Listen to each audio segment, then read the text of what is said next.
Hey people, welcome back to another video of Quartz Components. So this video is about the TSOP38238 IR receiver diode, which you can see over here. So this is a famous IR receiver which can receive signals from any remote, say like a simple DIY remote like this, or your TV remote or any other remote, and it will convert it into a code which your Arduino can understand. So first thing first, let's see how the pinouts of these sensors are.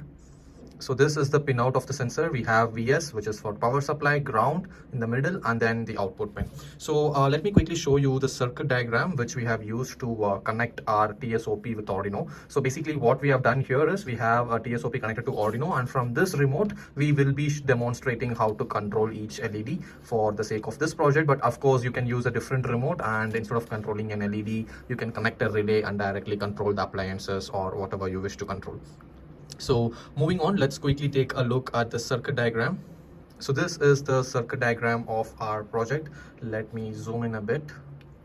Okay, so the circuit diagram is pretty simple. As I told, the TSOP sensor is over here, and the TSOP has 3 pins. The first pin is for power supply, the second pin is for ground, and the third pin is the signal pin. Now, if we take a look at our schematics over here, you can see that the first pin is connected to the power supply over here, and the middle pin is connected to the ground of Arduino. So the sensor is powered by the 5-volt pin of our Arduino Uno, and then the signal pin is connected to the signal of TSOP. Apart from that, we have 5 different color LEDs connected to different GPIO pins, and all their ground is connected common. So with these GPIO pins, we'll be turning on and off the LEDs individually. So now that we know how the connections are done, let's take a look at the code.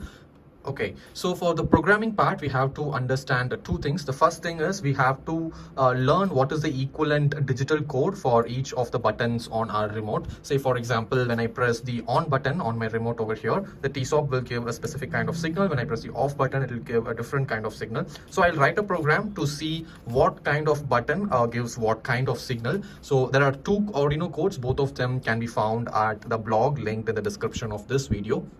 But to give you a perspective, the first code is called the IR extractor code, and let me quickly open it. So as you can see, it is a very simple code. We have used the IR remote header file. Our TSOP is connected to digital pin 9. That's why we have put number 9 over here.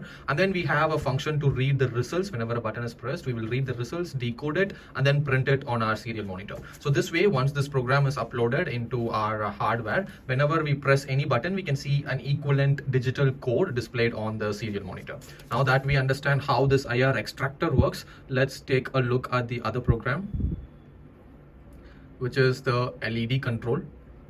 So this code is also pretty simple. Before you start with this code, you should know what is the equivalent digital signal that each of the buttons on your remote gives. Once we know that, again, this code also looks very similar. We start by declaring that the TSOP is connected to pin number 9 of Arduino Uno, and then we have connected the various color LEDs to pin number 2, 3, 4, 5, and 6 of Arduino Uno.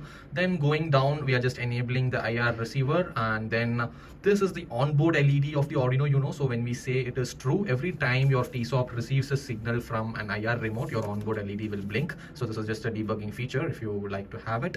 And then we are defining all the pins, LED pins as output. And then going down, we have the main loop. And just like in the previous code, here also we are getting the results from the TSOP, and based on the results, which is the results.value, we use a switch case to determine which LED should be turned on or turned off. So just like I told you earlier, we have a different digital value for each of the buttons on the IR remote. Say for example, if we want the green LED to turn on, we have the green button over here. So whenever I press this green button, this particular code, the F7A05F, this particular code is being received by the Arduino Uno. So whenever this particular code is received inside the switch case, we will change the state of the LED by using a digital write. So the code you see here is called a tertiary if statement, if I'm right. So what it basically does is it sees if the LED state is low. If it is low, it will make it high, and vice versa.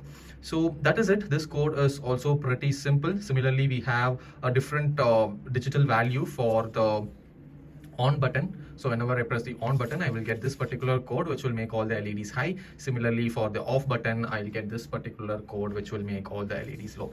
So that is it. It's pretty simple. Now let us upload the code to our Arduino board over here. So now the code is already uploaded and I can show you how the project works. So let me start by turning on all the LEDs. As soon as I press the on button, you can see all the LEDs turned on. With the off button, I can turn off everything. If I want to turn on any particular color, let's say I want to turn on the blue color, I can just press this and the blue LED will turn on. And as I told you, for the purpose of debugging, we also have the onboard LED blinking, which you can see on your Arduino Uno somewhere over here. So whenever I press a button, you can see that this LED over here also blinks to indicate that something is being received from the TSOP. So that's it. This is just a demo from Quartz Components. You can control any particular LED you want, but with this remote and with this TSOP and a few more components like a relay, you can actually control different AC appliances also. So that's it. Thanks for watching. Again, the circuit diagram, the code, everything that is needed to get this working can be found at the link in the description of this video. Have a great day. Thank you. Bye-bye.